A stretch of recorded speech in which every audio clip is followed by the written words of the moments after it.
Jagdish Prasad Meena, assistant professor EFM, government college Bandikui में कार्यरत हूँ। आज ऑनलाइन क्लासेज के अंदर BCom सेकेंड ईयर का पेपर फर्स्ट राजस्थान में आर्थिक पर्यावरण के फर्स्ट चैप्टर आर्थिक पर्यावरण आर्थिक पर्यावरण को प्रभावित करने वाले तत्वों का अध्ययन करेंगे। मनुष्य अपने वातावरण की उपज है। ये कथन इस सत्य की ओर आकृष्ट करता है कि मानव जीवन वातावरण में प्रभावित होता है। पर्यावरण किसी भी आर्थिक स्थिति को प्रभावित करता है। सामान्य रूप से पर्यावरण का तात्पर्य उन्हीं सभी घटकों से है जो हमारे मानव जीवन चारों ओर विद्यमान रहते हैं तथा हमें उन घटकों को सामंजस्य बैठाकर चलना होता है। दूसरे परिस्थितियों में जिसे रखकर मनुष्य पोष कर बड़ा होता है तथा अपने आप को आर्थिक क्रियाओं को लगाता है। जिसके बारे में आर्थिक पर्यावरण के बारे में श्रीमती जॉन रॉबिन्सन कहते हैं कि पर्यावरण उन संस्थाओं अथवा शक्तियों का बना होता है जो किसी संगठन के कार्य निष्पादन को प्रभावित करती है, किंतु उस संगठन को उन पर बहुत कम नियंत्रण होता है। वेबस्टर शब्दकोश ने भी अपनी एक बहुत सटीक परिभाषा दी है कि पर्यावरण से आज से उन घेरे रहने वाली परिस्थितियों, प्रभावों एवं शक्तियों में है जो सामाजिक एवं सांस्कृतिक दशाओं के समूह द्वारा व्यक्ति एवं समुदाय के जीवन को प्रभावित करती है। ये पर्यावरण से आशय है। अब अपन चर्चा करेंगे पर्यावरण का वर्गीकरण। पर्यावरण का वर्गीकरण को एक स्ट्रक्चर के माध्यम से समझेंगे।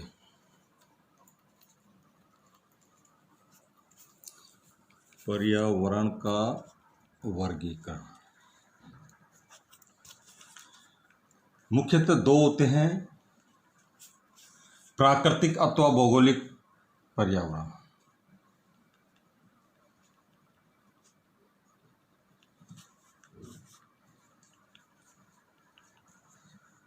भौगोलिक पर्यावरण। दूसरा होता है कृत्रिम अथवा सामाजिक पर्यावरण।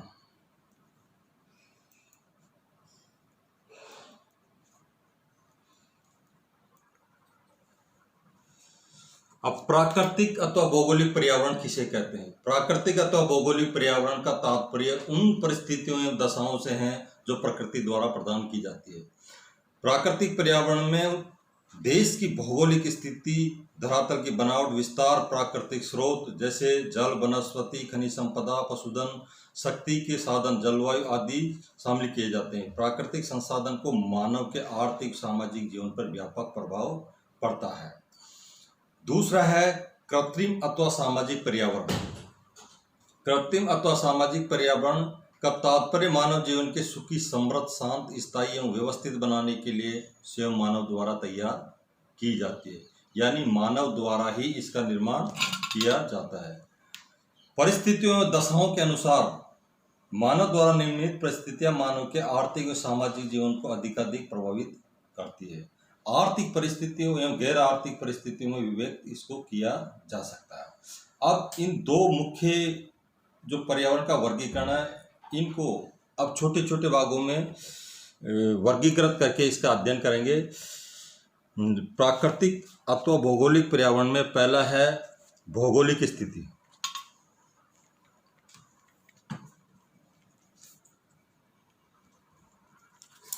सबसे पहले हम देश एवं प्रदेश की भौगोलिक स्थिति का अध्ययन करेंगे। अब भौगोलिक स्थिति में पूरा जो धरातल है या राजस्थान का क्षेत्रफल है या भारत का क्षेत्रफल, उसका संपूर्ण अध्ययन करेंगे कि कौन सी भूमि पे खेती करने योग्य है और कहाँ जल है, कितने प्रतिशत वन है, कितने प्रतिशत खनिज संपदा, इन सब का अध्ययन किया जाता है।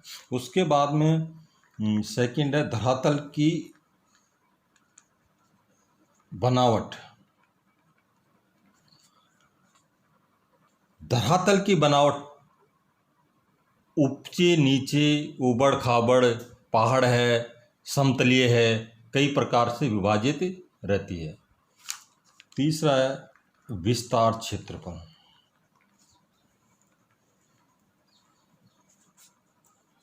चौथा है जलवायु। देश के अंदर हर प्रदेश की जलवायु अलग अलग होती है। जलवायु में भिन्नता पाई जाती है। कहाँ पर अधिक, किसी स्टेट में अधिक गर्मी पाई जाती है तो किसी स्टेट में सर्दी पाई जाती है, यानी किसी प्रदेश में सम जलवायु पाई जाती है। तो हर प्रदेश की जलवायु अलग अलग प्रकार की होती है। नेक्स्ट है जल स्रोत। जलों का स्रोत कौन कौन सा है, यानी अपन सिंचाई नहरों से करते हैं या कुओं से करते हैं, बावड़ियों से करते हैं, नलकूपों से करते हैं इत्यादि, यानी जल के किस स्रोत कहाँ से हैं।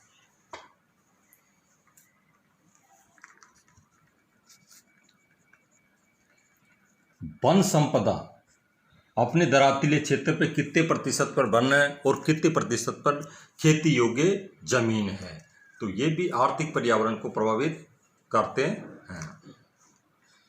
नेक्स्ट है पशु संपदा। पशु संपदा भी किसी देश के आर्थिक पर्यावरण को प्रभावित करती है, यानी जिस देश में पशुधन अच्छा है, जहाँ अच्छे दूध की मात्रा है, वहाँ संपन्नता अधिक दिखाई देती है। नेक्स्ट है शक्ति के स्रोत।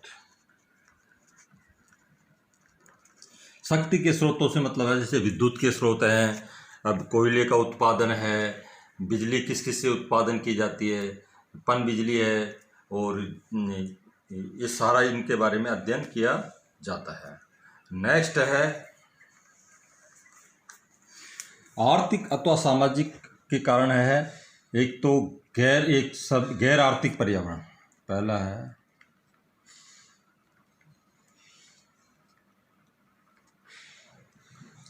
दूसरा है अर्थव्यवस्था की स्थिति,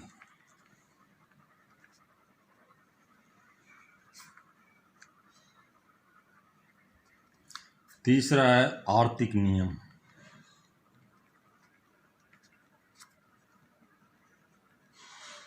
चौथा है आर्थिक मान्यताएं,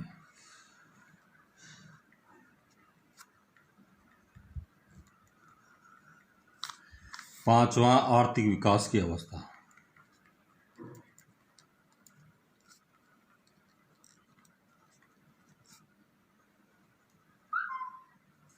नेक्स्ट है अंतर्राष्ट्रीय आर्थिक दशाएं,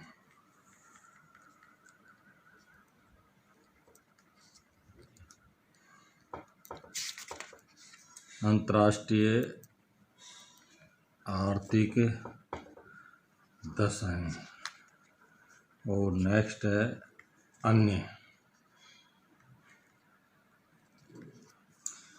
ये आर्थिक पर्यावरण का वर्गीकरण हो गया है। नेक्स्ट अध्ययन करेंगे आर्थिक पर्यावरण की विशेषताएं।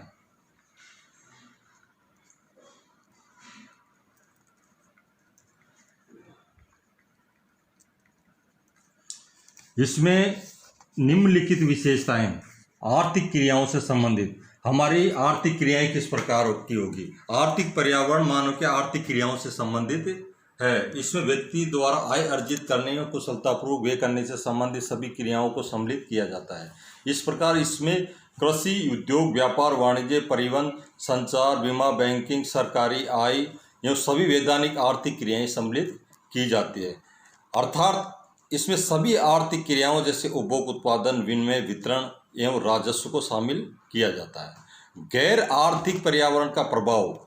आर्थिक पर्यावरण भौगोलिक, सामाजिक एवं राजनीतिक पर्यावरण से भी प्रभावित होता है। इस पर राष्ट्रीय एवं अंतर्राष्ट्रीय परिस्थितियों का भी प्रभाव पड़ता है। भौगोलिक पर्यावरण में स्थिति, धरातल की बनावट, मिट्टी, पानी, खनिज संपदा का संपादन, समुद्र आदि तत्व पाए जाते हैं। सामाजिक पर्यावरण में शिक्षा, स्वास्थ्य आदि सम्मिलित किए जाते हैं। राजनीतिक पर्यावरण में शासन प्रणाली, आर्थिक व्यवस्था, अन्य बातें आ जाती है। सबका आर्थिक पर्यावरण पर प्रभाव पड़ता है। नेक्स्ट है सरकार द्वारा मार्गदर्शन एवं संचालन। इनका सरकार कैसे संचालन करती है, कैसी इसकी गाइडलाइन तैयार करती है, कैसे सरकार दिशा निर्देश देती है। आर्थिक पर्यावरण सरकार के मार्गदर्शन एवं नियंत्रण पर चलता है। पूंजीवादी व्यवस्था में सरकार न्यूनतम हस्तक्षेप की नीति अपनाती है, जबकि समाजवादी अर्थव्यवस्था में सरकार स्वयं आर्थिक क्रियाओं का संचालन करती है। आर्थिक पर्यावरण सरकारी नीतियों, मार्गदर्शन, प्रेरणा, नियंत्रण, सहायता आदि को प्रभावित करती है।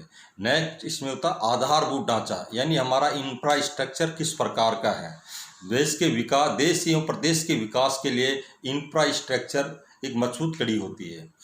आर्थिक पर्यावरण पर आधारभूत सुविधाओं जैसे बिजली, पानी, शक्ति, परिवहन, संचार, बैंकिंग व बीमा व्यवस्था आदि का प्रभाव पड़ता है। यदि ये सुविधाएं उपलब्ध हो तो आर्थिक पर्यावरण तेजी से होता है। इनके अभाव में विकास में बाधा आती है। नेक्स्ट है जनता का दृष्टिकोण है। इन कार्यों, इन संसाधनों पर जनता की क्या अप्रोच है, यानी पब्लिक अप्रोच क्या है। यदि जनता का दृष्टिकोण भौतिकवादी अथवा जनसाधारण खाओ पियो और मौज उड़ाओ में विश्वास करता है तो आर्थिक पर्यावरण में किसी भी प्रकार से धन कमाने की भावना विकसित होगी। इसमें नैतिकता अनैतिकता पर ध्यान नहीं दिया जाता है। यदि जनता का आध्यात्मिक दृष्टिकोण है तो आर्थिक विकास पर अंकुश लग जाएगा। नेक्स्ट है समाज में धन का वितरण। यहाँ जो धन का वितरण है, distribution of wealth of society, यानी कुछ लोगों के पास बहुत अधिक धन है, कुछ लोग बहुत ज़्यादा गरीब है, यानी जो बीच का ये जो बहुत बड़ा पार्ट है, इस पार्ट को ख़त्म करना होगा, यानी इस गैप को मिटाना होगा, इस गैप को बराबर लाना होगा। यदि समाज में धन का असमान वितरण होने एवं आर्थिक सत्ता का संकेंद्रण कुछ भी व्यक्ति के पास होते हैं तो आर्थिक असमानता और शोषण को बढ़ावा मिलेगा। इससे समाज में कुंठा जागृत होगी, चोरबाजारी, रिश्वतखोरी और भ्रष्टाचार बढ़ेगा। नेक्स्ट पॉइंट है पूंजी की उपलब्धता।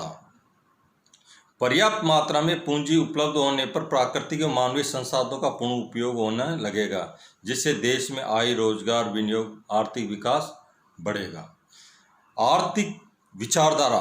पूंजीवादी, समाजवादी, साम्यवादी, मिश्रित एवं गांधीवादी आर्थिक विचारधाराएं भी आर्थिक वातावरण को प्रभावित करती है। जिस देश में जिस तरह की विचारधारा है वहाँ का आर्थिक पर्यावरण वातावरण उसी प्रकार प्रभावित होता है। जिस देश में जिस तरह की विचारधारा वहाँ का आर्थिक पर्यावरण अन्य देशों से भिन्न होता है। अमेरिका में पूंजीवादी विचारधारा के कारण निजी लाभ, निजी संपत्ति, प्रतिस्पर्धा, अति उत्पादन, स्वतः प्रेरणा, नव प्रवर्तन, अनुसंधान आदि को बढ़ावा मिला है।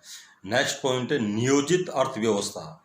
अगर किसी भी देश की व्यवस्था सुनियोजित तरीके से तैयार की जाती है तो वो देश हमेशा विकास की ओर अग्रसर होता है। नियोजित अर्थव्यवस्था में समस्त साधनों पर राज्य का अधिकार होता है एवं उनके केंद्रीय नियोजन सत्ता देश में उपलब्ध साधनों की प्राथमिकता के आधार पर नियोजित उपयोग करती है। प्रत्येक क्रिया के पीछे सामाजिक हित को ध्यान में रखा जाता है। सभी प्रकार के निर्णय केंद्र नियोजन द्वारा लिए जाते हैं। हमारे देश में मिश्रित अर्थव्यवस्था होने के सार्वजनिक एवं निजी क्षेत्र दोनों साथ साथ आर्थिक क्रियाएं कर रहे हैं। इसमें सरकार निर्देश देती है, ये निजी क्षेत्र के अनुरूप चलता है। अब नेक्स्ट हम अध्ययन करेंगे आर्थिक पर्यावरण के अध्ययन के उद्देश्य। आर्थिक पर्यावरण के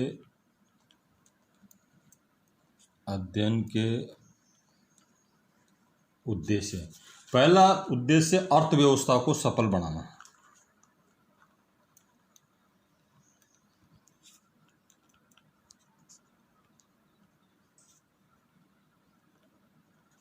दूसरा नए संसाधनों और अवसरों की खोज।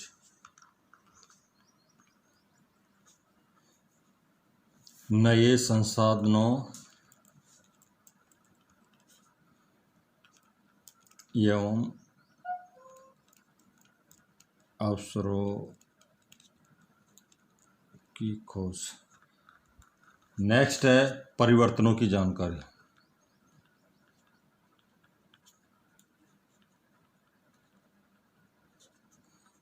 नेक्स्ट है समन्वय। नेक्स्ट है आर्थिक विकास।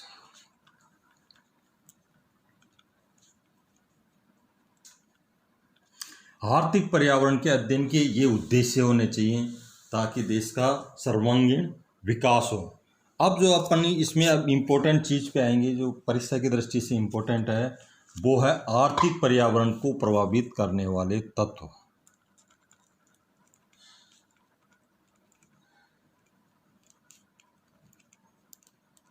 प्रभावित करने वाले तत्व या अंग। ये इम्पोर्टेंट है। पहले नंबर पे है प्राकृतिक संसाधन।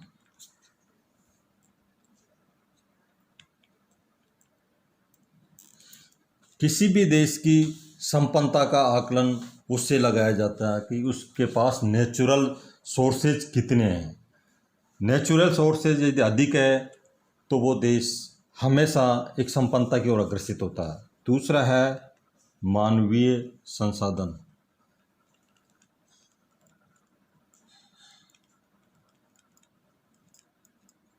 मानवीय संसाधन का मतलब ह्यूमन रिसोर्सेज। अगर मानवीय संसाधन मजबूत है तो प्राकृतिक संसाधन का अधिक विद्वान एवं सर्वांगीण काम होता है। नेक्स्ट है सामाजिक एवं सांस्कृतिक व्यवस्थाएं।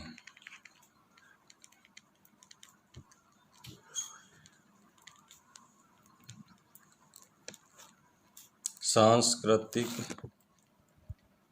व्यवस्थाएं। नेक्स्ट है वैज्ञानिक एवं तकनीकी विकास।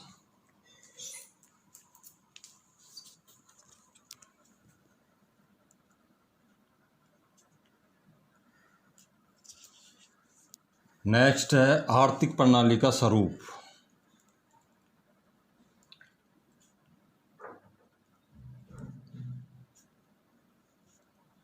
नेक्स्ट है शासन प्रणाली।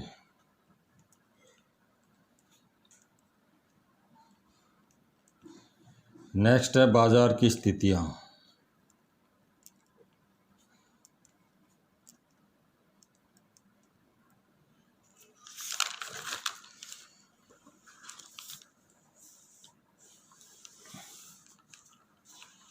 उसके बाद है पूंजी एवं मुद्रा प्रसार।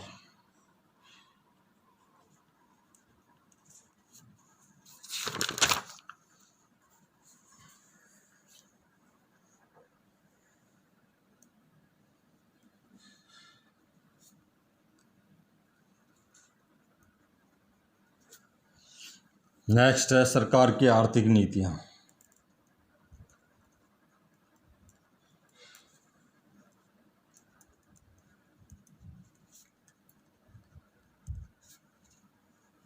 नेक्स्ट है मौद्रिक एवं राजकोषीय नीति।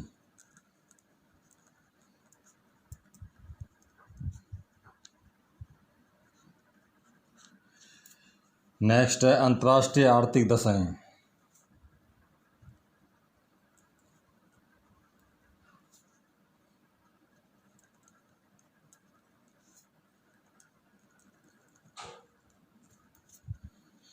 नेक्स्ट है परिवहन एवं संचार व्यवस्था।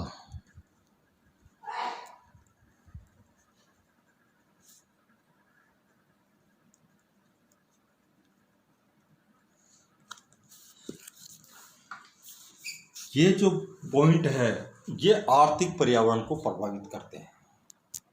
आर्थिक पर्यावरण के जैसे अंग है प्राकृतिक संसाधन है, मानवीय संसाधन है, सामाजिक और सांस्कृतिक व्यवस्थाएं हैं, वैज्ञानिक एवं तकनीकी विकास है, आर्थिक प्रणाली का स्वरूप कैसा है, पूंजी एवं मुद्रा का प्रसार कितना है, और हमारे यहाँ पर सरकार की जो आर्थिक नीतियाँ वो किस प्रकार है। सरकार की आर्थिक नीतियाँ आर्थिक पर्यावरण को सबसे ज़्यादा प्रभावित करती है।